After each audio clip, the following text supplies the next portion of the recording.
키노트가 진행될 이번 세션에서는 디지털 X1의 정우진 대표님께서 2021년 디지털 트랜스포메이션과 클라우드 동향을 주제로 2020년 위드 코로나에서 2021년 포스트 코로나로 가는 디지털 트랜스포메이션과 클라우드 동향을 전망해 봅니다. 디지털과 클라우드 관계, 그리고 디지털 클라우드 전략, 글로벌 신기술과 클라우드를 통한 기업 비즈니스를 향상시키는 방안에 대해서 살펴봅니다. 정우진 대표님을 소개합니다. 안녕하십니까. 디지털 X1의 정우진입니다. 먼저 키노트를 맡게 돼서 전자신문께 감사드리고요. 오늘은 디지털 트랜스포메이션에 따른 클라우드 컴퓨팅의 2021년 동향을 저희가 지난해 그리고 올 초까지 고객들과 시장을 통해서 얻은 인사이트를 통해서 정리를 해보았습니다. 먼저 코로나19에 따라서 디지털 비즈니스 트렌드가 급격하게 디지털로 가속화되고 있는데요. 특히 리테일, 유통 분야인 이커머스 쪽은 10년 동안 일어났던 온라인 이커머스의 거래량이 불과 8주 만에 일어났고요. 헬스케어 쪽, 병원 진료 쪽에 해당되는 원격 진료는 예약 건수가 15일 만에 10배 이상이 증가됐다고 합니다. 그리고 집 안에서 어떻게 보면 바깥으로 나가지 못하다 보니까 비디오 스트리밍 서비스가 이제 아무래도 급부상하게 되었는데요. 넷플릭스가 7년간 걸렸던 5천만 구독자가 최근에 디즈니가 디즈니 플러스를 런칭하면서 불과 5개월 만에 5천만 구독자를 달성했다고 합니다. 이뿐만 아니라 코로나로 인해서 가장 변하지 않을 거라고 예상됐던 교육 분야, 특히 원격 교육이 2주 만에 2억 5천만 명이 원격 학습을 하게 되는, 전 세계가 어떻게 보면 이제 원격 교육의 시대로 들어갔다고 보시면 되는데요. 이러한 부분이 바로 불과 작년하고 올해 초까지 있었던 일들입니다. 클라우드의 경우는 코로나로 인해서 더 빠르게 클라우드 도입이 가속화되고 있는데요. 59%의 기존의 클라우드를 이용하고 있는 기업 고객들이 기존에 쓰고 있던 사용량이 이전 계획보다 더 많이 초과하게 되었고요. 그리고 61%의 글로벌 기업 고객들이 클라우드 마이그레이션에 지금 집중을 하게 되는 그런 상황까지 가게 되었습니다. 그리고 83%의 대부분의 클라우드에 대해 고민하고 있는 기업들은 최우선 해결 과제로 보안과 비용 절감이라는 부분을 계속 고민하고 있는 그런 상황이 되겠습니다. 2021년에 대한 디지털과 클라우드에 대한 전망을 한번 조명을 해볼 건데요. 여러분들 아시는 글로벌 주요 미디어 매체들이, 그리고 가트너나 IDC와 같은 전문 기관, 특히 리서치 서베이 기관들이 많은 2021년 전망을 보시는 것처럼 전망을 했는데요.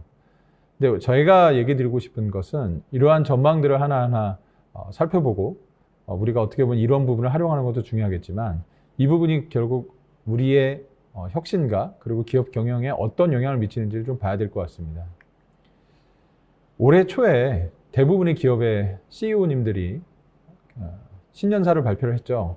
근데 신년사의 대부분의 공통적인 부분이 바로 디지털 중점이었습니다. 그래서 디지털 중점을 두고 올해 비전과 기업의 방향을 다 대부분 설명을 했는데요. 세 가지는 다음과 같습니다. 첫 번째가 결국 디지털이 생존 문제라는 겁니다. 결국은 디지털이 앞으로의 이 코로나, 포스트 코로나 뿐만 아니라 앞으로 2020년대 10년을 좌지우지할 생존, 존폐에 관련된 문제고요. 이것은 결국 기업 가치와 핵심 경쟁력, 미래 성장 능력까지 연관이 되어 있고요. 그뿐만 아니라 디지털은 단순 디지털 트랜스폼이라고 하는 겉으로 드러나는 전환이 아니라 핵심과 본질로 가고 있다는 겁니다. 업무 프로세스와 비즈니스 산업 트랜스포메이션까지, 심지어는 기업의 문화, 조직, 그리고 일하는 방식까지도 가고 있고요. 결국 이것은 속도와 민첩성의 싸움이 됐고, 코로나 이전과 이후가 결국 나눠지듯이 앞으로 어떠한 상황이 오더라도 디지털로 가속도할 수 있는 그런 스위치 같은 부분까지도 가고 있다고 보시면 될 것 같습니다. 그래서 최근에 코로나19에도 불구하고 기업들이 더 부각되고 더 어떻게 보면 집중 부각되고 있는 기업들이 있습니다. 잘 아시는 테슬라, 기업 가치가 1082%나 성장했고요. 아마존 같은 경우는 아마존 리테일 부분이 급속도로 성장하면서 기업 가치가 이미 1000조가 넘어섰죠. 페이스북, 애플, 마이크로소프트 마찬가지입니다. 근데 저희는 이런 기업들만 있는 것이 아니라 전통적인 기업들, 결국은 트랜스폼을 한 기업들, 혁신 기업들도 이제 만만치 않다는 건데요. 예를 들면 나이키, 146% 성장했습니다. 나이키는 아마존닷컴에서 온라인 매출을 나와서 D2C라고 하는 나이키닷컴에서 바로 판매하는 전략으로 바뀌면서 더 급부상하게 됐죠. 월마트, 그리고 아까도 언급됐던 디즈니 플러스를 런칭했던 월트 디즈니, 그리고 스타벅스, 맥도날드, 이런 기업들은요, 앞에 있던 디지털 네이티브 기업은 또 아니옵니다. 그럼 이런 기업들이 결국 어떻게 성공할 수 있었느냐? 저희가 봤을 때는 첫 번째가 D2C, 다이렉트 투 컨슈머 또는 다이렉트 투 커스터머 전략인데, 그 핵심에는 디지털 플랫폼이 자리를 갖고 있습니다. 고객 사이드와 내부 인터널 사이드 두 개로 나눠서 봤을 때, 고객과의 채널, 그리고 고객을 위한 디지털 마케팅, 그리고 레코멘데이션 하는 추천 엔진과 같은 부분이 있고요. 그 인터널 사이드로는 현장과, 그리고 그 현장을 연결하는 예를 들면 생산 시설, 유통망, 그리고 그것들이 지능화되는, 결국 이런 부분들이 클라우드 컴퓨팅을 통해서 또 클라우드 컴퓨팅 기반에서 제공이 된다는 겁니다. 결국은 앞에 디지털 네이티브 기업이든 그리고 트랜스폼된 기업들은 바로 이런 플랫폼과 클라우드 컴퓨팅 기반의 새로운 혁신을, 그리고 비즈니스 트랜스포메이션을 가속화하기 때문에 바로 그런 것들이 가능해졌다고 생각이 됩니다. 그러면 IT와 디지털의 가장 큰 차이가 뭐냐라는 질문을 가장 많이 합니다. 왜냐하면 그전에도 디지털을 안 한 것은 아닌데 왜 디지털과 IT가 이렇게 다르다고 얘기하느냐. 단순한 예로 IT는 시스템이라는 용어를 많이 썼죠. 근데 디지털은 플랫폼이라는 용어를 이제 많이 쓰기 시작합니다. 그뿐만 아니라 프로젝트는 프로덕트, 제품 서비스라는 얘기를 하고요. 개발과 도입, 구축 이런 표현들은 오히려 빌드나 메이크라는 표현. 그리고 어떻게 보면 닫혀져 있거나 고정되어 있던 시스템 환경이었다면 이제는 오픈, 열려져 있고 되게 유연한 환경들을 얘기하게 됩니다. 그리고 천천히 어떻게 보면 슬로우하게, 그리고 워터폴 방식으로 갔던 부분이 이제 어떻게 보면 이제 패스트, 애자일, 린이라는 표현들을 많이 쓰게 되는데요. 결국 이런 부분이 디지털과 IT의 가장 큰 차이인데, 디지털의 가장 큰 측면은 기존의 IT가 온프레미스라고 하는 부분이었다면 이제는 클라우드 컴퓨팅이라는 부분이 대세로 자리 잡았다는 거죠. 그러면 단순히 이런 부분들이 어떤 큰 흐름의 변화로 IT가 디지털로 가고 클라우드로 간 거냐? 그렇지는 않습니다. 인프라가 가상화에서 컨테이너로 좀 또 바뀌고 있고요. 소프트웨어 같은 경우는 라이센스에서 구독형, 서브스크립션 형태의 SaaS로 또 바뀌고 있고, 또 개발은 아까도 말씀드렸던 더 이상 이제 어플리케이션 개발이 아니라 플랫폼 개발, 그리고 나아가 운영 관리가 최근 들어서는 V나 특히 AIOps라고 하는 인공지능 기반의 오퍼레이션은 또 바뀌고 있거든요. 결국은 우리가 디지털과 클라우드 컴퓨팅이 우리 본질, 또 우리가 했던 업의 핵심, 그리고 가장 기본적인 것들조차도 송두리째 바뀌고 있다는 것이 가장 큰 특징이라고 보시면 될 것 같습니다. 자, 그럼 디지털과 클라우드는 어떤 관계냐? 아마 방금 제가 얘기 드렸던 기업들, 특히 디지털 네이티브 기업들, 그리고 트랜스폼한 기업들, 이런 기업들은 결국 클라우드 네이티브, 클라우드 이노베이션, 클라우드 트랜스포메이션을 성공적으로 한 기업들입니다. 결국 우리가 디지털 네이티브 기업들처럼 가려면, 또는 트랜스폼된 기업들처럼 가려면 바로 그 디지털의 핵심 도구라고 할 수 있는 클라우드를 얼마만큼 잘 활용하고, 그리고 그것들을 잘 이용해서 우리 업에, 또 우리 비즈니스 본질에 맞게끔 어떻게 보면 최적화시키는 것, 이것이 바로 클라우드 네이티브 기업으로 갈 수 있는, 또는 경쟁할 수 있는 체계라고 보여집니다. 자, 그러면 그 디지털에서 클라우드는 어떤 지금 현재 상황이 와 있는지 통계를 좀 보면 될 것 같은데요. 대부분의 논란이 그럼 클라우드에 대해서 지금 가야 되느냐, 언제 가야 되느냐, 이런 논란이 많습니다. 디지털 과제, 특히 인공지능이나 머신러닝, IoT, 그리고 아까도 얘기했던 저 일하는 방식, IT 에이질리티나 데브옵스 같은 이런 부분들을 적용할 때 퍼블릭 클라우드를 90% 이상이 먼저 적용한다고 나와 있고요.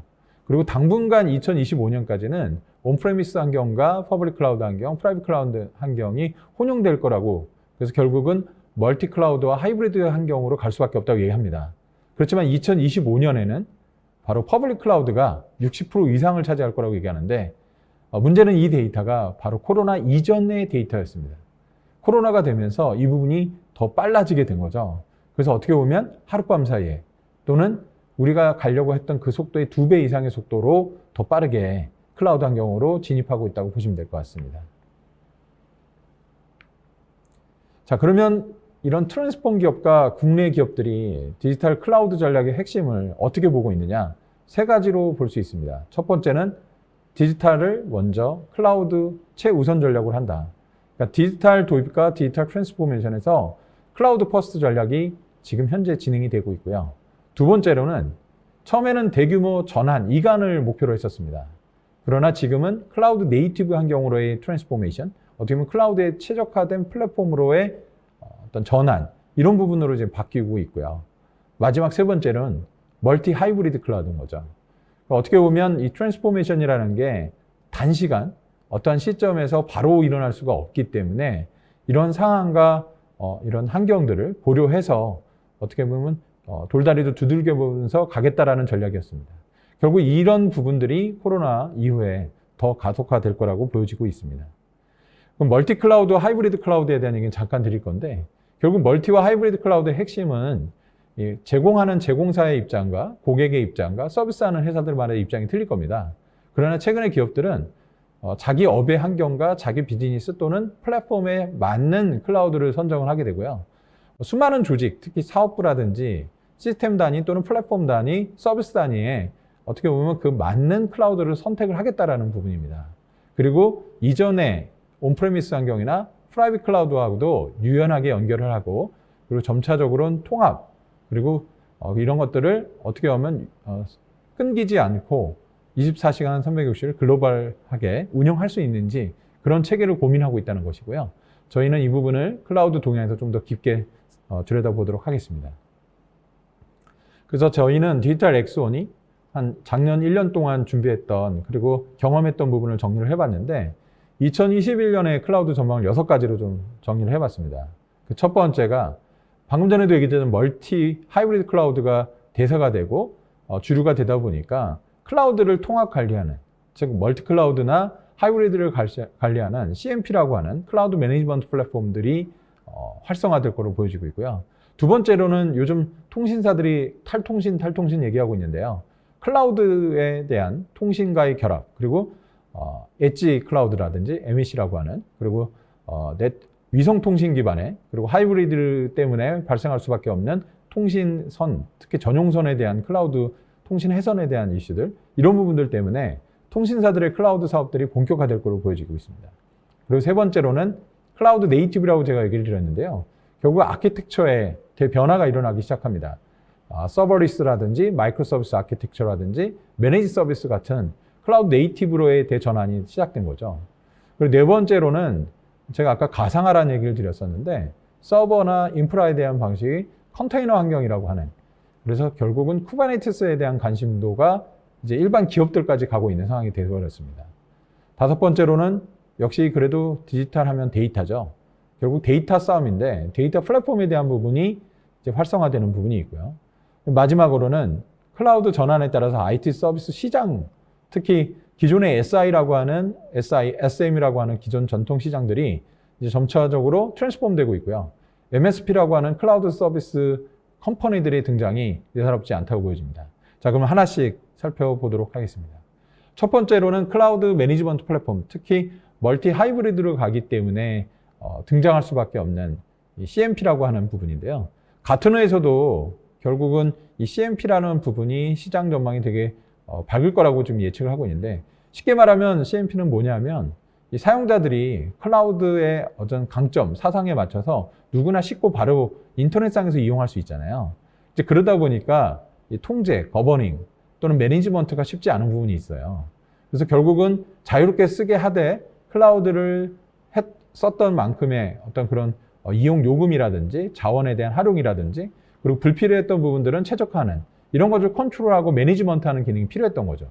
그리고 이런 것들이 클라우드 사상을 전혀 해치지 않고 기업의 IT는 좀 더 빠르고 더 최적화되고 비용 절감은 가속화시킬 수 있는 그런 것들로 이제 바꿔주고자 하는 것이 바로 CMP라고 보시면 될 것 같습니다. 특히 대기업들은 이 CMP에 대한 고민이 점점 더 많아지고 있고요. 제가 최근에 만났던 글로벌 또는 국내 금융기업들까지도 CMP에 대한 관심이 그룹 차원에서 또는 회사 전사 차원에서 높아지고 있습니다. 시장조사 결과에 의하면 연평균 CMP가 한 24.1% 이상 성장을 할 거라고 얘기를 하고 있는데, 근데 결국은 코로나19로 인해서 기업들이 직원 안전과 운영 효율성까지도 감안하기 때문에 이런 클라우드 기반의 관리 플랫폼 시장은 2025년에 결국 314억 달러라고 하는 어마어마한 시장으로 성장할 거라고 또 얘기를 하고 있습니다. 자, 두 번째 제가 얘기 드렸던 게 결국 5G 시대가 이제 열렸다고 하잖아요. 근데 통신사들이 앞다퉈서 탈통신을 얘기하고 있는데 그 탈통신 중심에 또 클라우드가 자리 잡고 있습니다. 특히 클라우드는 엣지 컴퓨팅과 그 IoT까지, 즉 끝단에 있는 디바이스까지 연결이 가기 때문에 클라우드에서 머무는 것이 아니라 연결되는 디바이스의 클라이언트 환경까지도 가고 있습니다. 결국은 이런 부분이 융합되고 연결되다 보면 통신과의 연결은 불가피한 것이잖아요. 결국은 이런 데이터 센터나 서버, 스토리지, 인터넷 통신을 통해서 클라이언트까지 연결되고 이런 것들이 기업 전용선으로 특히 클라우드하고 원활하게 연결되는 결국 이런 부분들 때문에 통신사들이 5G 서비스와 함께 탈통신을 외치면서 클라우드 사업을 본격화하고 있다고 보시면 될 것 같습니다. 그럼 5G 시대 외에 왜 통신사들이 클라우드를 얘기하고 있느냐? 그 이유는 이 5G망의 구성 요소들, 특히 그런 부분들의 컴포넌트들이 클라우드의 핵심이라고 할 수 있는 소프트웨어 가상화, 그러니까 소프트웨어 기반의 가상화가 클라우드와 함께 같이 일어나다 보니까 점차적으로 클라우드로 대체되는 것이죠. 특히 아마존 웹 서비스, 마이크로소프트, 구글 같은 회사들이 바로 그런 5G망의 소프트웨어나 서비스들을 글로벌 통신사들과 함께 연계하면서 어떻게 보면 콜라보레이션, 오픈 이노베이션을 통해서 이 사업에 끼어들고 있는 것이죠. 아마도 5G 이후의 6G나 그 다음 세대의 네트워크 환경은 클라우드와 뗄래야 뗄 수 없는 환경으로 갈 수밖에 없는 것입니다. 결국 그런 부분들 때문에 글로벌 통신사들은 너도 나도 앞다퉈서 이 5G, 특히 클라우드 사업에 지금 공격적으로 나가고 있는데요. 북미 지역의 버라이존, 그리고 유럽 지역의 도이치텔레콤이나 텔레포니카, 보다폰 이런 기업들은요. 앞서서 말씀드렸던 그런 클라우드 기업들과 함께 새로운 5G 혁신 서비스들이 이미 런칭이 되고 준비를 하고 있고요. 그리고 아까 말씀드렸던 엣지 컴퓨팅, 특히 모바일 엣지 컴퓨팅 시장이 앞으로 급속도로 성장할 거라고 예측을 하고 있습니다. 그리고 심지어 통신사들은 이 소위 말하는 5G와 클라우드 기반의 서비스 프로바이더 또는 매니지 서비스 파트너 또는 매니지 서비스 프로바이더 같은 MSP까지도 가고 있거든요. 결국은 통신사들이 클라우드와의 합종 연행 또는 오픈 이노베이션을 통한 콜라보레이션은 앞으로 어쩔 수 없는, 갈 수밖에 없는 그런 상황이 온 것 같습니다. 국내에도 그래서 지금 시작이 이미 됐죠. KT와 SK텔레콤, LG플러스 등 통신 3사가 이미 퍼블릭 클라우드 또는 클라우드 서비스 사업체들과의 협업을 가속화하고 있는 상황입니다. 통신사들의 현재 목표는 스마트 팩토리나 스마트 물리센터, 스마트 오피스, 원격 또는 현장까지도 연결되는 5G망 플러스 클라우드와 연결되는 그런 서비스들로 같이 가고 있다고 보시면 될 것 같습니다.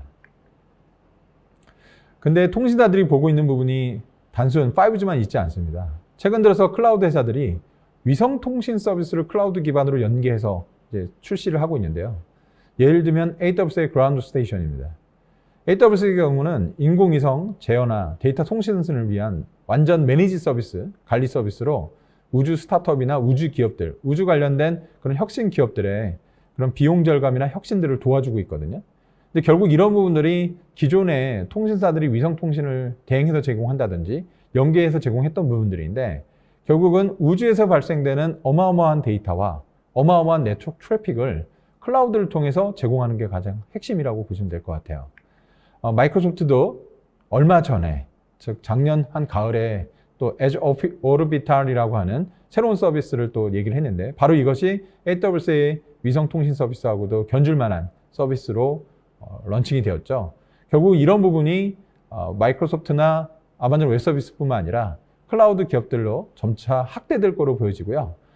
이 부분은 결국은 인터넷 통신 환경까지도 모바일 통신이 5G로 바뀌었듯이 클라우드 기반으로의 새로운 통신 환경으로의 전환을 또 얘기는 하고 있기 시작합니다.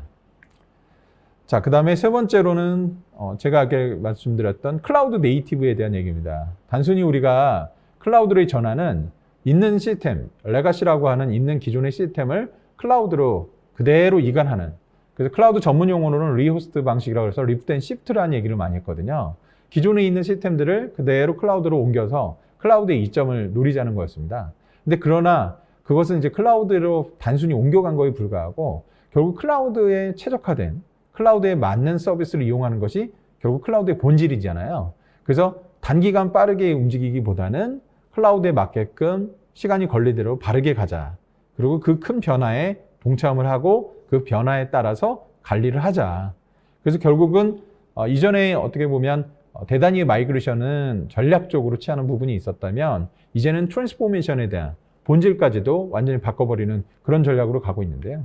그 대표적인 것이 결국 클라우드 네이티브의 4가지 요소, 즉 DevOps나 CI/CD, 컨테이너, 마이크로 서비스 같은 부분이 되겠죠. 근데 이 4가지는요. 하나하나가 다 클라우드 안에서 엮여져 있습니다. 그러니까 서비스 아키텍처, 컨테이너라고 하는 새로운 어떻게 보면 하드웨어 인프라에 대한 구조 방식, 그리고 개발과 운영의 통합, 조직적인 부분, 일하는 방식 또는 빌드 앤 웨포처럼 어떤 메커니즘에 관련된 부분. 결국 이것들은 클라우드와 함께 점점 더 가속화되고 더 혁신이 더 크게 일어날 거라고 보여지는데요. 결국 클라우드 전환에서 이 4가지 요소가 빠질 수가 없게 되는 그런 상황까지 왔습니다. 그럼 예를 들면 마이크로 서비스는 왜 갑자기 클라우드가 되면서 더 많이 얘기가 되느냐? 결국 모듈화, 그리고 대체 가능한, 그리고 기존의 어플리케이션들을 더 빠르게, 더 추가적으로 개발을 하게 하고 그런 것들이 적시에 출시되거나 다양한 기술로, 다양한 컴포넌트 또는 다양한 플랫폼을 서비스를 이용할 수 있게끔 하는 거죠. 그리고 무엇보다도 지속적으로 운영 환경을 배포하면서 더 빠르게 서비스를 만들 수 있게 되는 이런 체계를 얘기합니다. 근데 클라우드 컴퓨팅 자체가 또 마이크로 서비스라는 얘기도 하는데요. 그래서 어플리케이션 사이드의 마이크로 서비스와 클라우드 사이드의 마이크로 서비스가 지금은 이제 공이 같이 가면서 소위 말해서 성장하고 더 혁신을 가속화해 줄 거라고 보여지고 있고요. 그래서 요즘 들어서 특히 어떻게 보면 우리가 기존에 갖고 있었던 시스템 아키텍처라고 하는 UI 단계와 비즈니스 레이어와 그 데이터 인터페이스 3티어 아키텍처가 이 마이크로 서비스 아키텍처로 전환하는, 그래서 아마 올해부터 마이크로 서비스 아키텍처의 전성기가 정말 도래하지 않을지 그렇게 예상을 하고 있습니다. 자, 그 다음 4번째는 컨테이너에 대한 얘기를 드리려고 합니다. 최근 들어서 쿠버네티스라는 단어, 약자로 K8S죠. 그리고 더커에 대한 컨트롤에 대한 얘기를 되게 많이들 하시는데요. 결국 쿠버네티스에 대한 부분은 기존에 우리가 일반적으로 서버를 썼을 때 서버 하드웨어의 자원, CPU, 메모리, 스토리지에 대한 거를 OS 환경에 맞춰서 최적화해서 썼다면 가상화에 OS를 올려서 그것들을 단위로 해서 또 쪼갰거든요. 근데 이 부분에 가상화 OS가 사라지고 어플리케이션에 필요한 자원을 최적화해주는, 어떻게 보면 하드웨어의 자원들을 좀 더 최적화하고 좀 더 비용 효율적이고 더 성능은 더 좋게 하게 하는 것이 바로 컨테이너 방식인데요. 결국 이런 부분들이 클라우드에서 탑재가 되고 아마존, 구글, 마이크로소프트가 너도 나도 이제 쿠버네티스가 오픈 소스로 바로 채택하다 보니까 급부상하게 된 겁니다. 근데 다만 이 멀티 클라우드에서도 쿠버네티스를 써야 되고 하이브리드 클라우드에서도 쿠버네티스 써야 되고 아까 좀 전에 얘기 들은 마이크로 서비스에서도 쿠버네티스 아키텍처가 나옵니다. 심지어 데브옵스에서도 쿠버네티스하고 연동을 시켜서 인프라이즈 코드라고 해서 어떻게 하면 이것들을 잘 연동할 거라고 나오는데, 그렇다고 해서 쿠버네티스가 만능은 아닌 거거든요. 그래서 저희가 이런 부분들을 잘 살펴봐야 되고요. 그리고 최근 트렌드는 쿠버네티스 환경도 온프레미스나 프라이빗 클라우드에 있다가 퍼블릭 클라우드로 활용도가 더 많아지고 이용률이 더 급증하고 있습니다. 그래서 어떻게 보면 아마존이라든지 애저라든지 구글의 각 서비스들, 그래서 이런 서비스들의 쿠버네티스의 퍼블릭 클라우드 활용률이 증가하고 있다는 게 눈에 띄게 드러나고 있고요. 그리고 아까도 말씀드렸지만 쿠버네티스는 어떻게 보면 하나의 플랫폼이지만 맞는 비즈니스 시나리오와 어떻게 보면 서비스 모델이 따로 있다는 거죠. 그럼 그것들에 맞게끔 가야 되는데, 예를 들면 이커머스라든지 게임 시나리오라든지 디지털 마케팅이라든지 우리 비즈니스에 필요로 하는 그런 어플리케이션 아키텍처에 맞춰서 쿠버네티스 도입에 대한 시나리오를 검토해야 된다는 겁니다. 결국은, 그리고 또 최근의 트렌드 중에 하나는 오픈소스에서 클라우드 서비스 사업자들이 제공하고 있는 상용 서비스로 가고 있기 때문에 이런 부분들의 어떤 발전 방향, 그리고 진화 방향을 충분히 검토하고 도입하시는 것이 맞을 것 같습니다. 그리고 5번째는 결국 디지털의 핵심이 데이터입니다.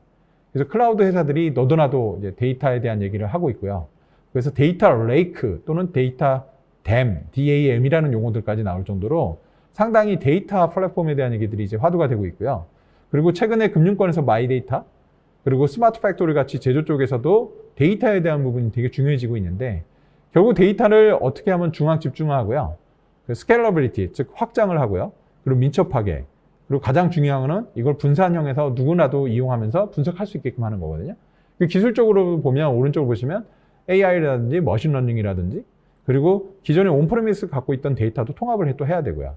그리고 실제적으로 제일 중요한 리얼타임, 바로 실행할 수 있는 데이터를 어떻게 관리하느냐가 또 되게 중요한데, 결국 이런 것들이 빅데이터가 예전에 나오면서 정형 데이터냐 비정형 데이터냐 다양한 논란이 있었잖아요. 그것이 한 방으로 정리된 게 데이터 레이크입니다. 그 데이터 레이크의 정의는 한마디로 기존 원시 데이터, 그러니까 생성된 데이터를 가공하지 않고 특정 저장소에 모아놨다가 필요와 목적에 따른 서비스와 펑션과 분석 도구에 따라서 바로 정의하고 그것들을 활용하는 책인 겁니다. 그럼 그전에는 어떻게 했을까요? 저희는 일단 다 가공을 하거나 비정형 데이터를 정형화하거나 비정형 데이터를 분석 가능하게끔 만들어 놨다는 얘기잖아요. 그래서 클라우드 컴퓨팅에서 얘기하는 건 컴퓨팅과 스토리지가 분리가 되고요. 분석 환경과 소위 말하는 인프라 환경이 분리가 되면서 이 부분마저도 비용 최적화가 되고, 그리고 가장 중요한 목적에 맞게끔 컴퓨팅을 활용할 수 있게끔 되는 거죠.